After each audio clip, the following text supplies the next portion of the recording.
இனி முதல் கொண்டு எதற்காக நான் சிரிக்க மாட்டேன். எப்பொழுது சிரிக்க வேண்டுமோ அப்பொழுது நான் சிரிக்கின்றேன். ஏன்னா இருங்க, கொஞ்ச நேரம் இருங்க, எங்க அண்ணன் கிட்ட பேசிட்டு வரேன். ஒரு பெரியவருக்கு அழகு என்ன அழகு?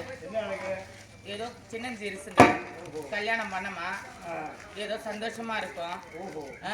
நந்தி மாரி திருமணம் செய்து வச்ச உடனே சொல்லாத கொள்ளாத போய்கினே இருக்கணும். இருக்கிறத சாப்பிட்டு சொல்லாத கொள்ளாத போய் ஒரு பெரிய மனுஷன் தலையிடமா இதோட சண்டை சேர்ச்சா நிம்மதியா இருக்கு. அதுவே இருக்கு போதும். வரி கவி வரி கவி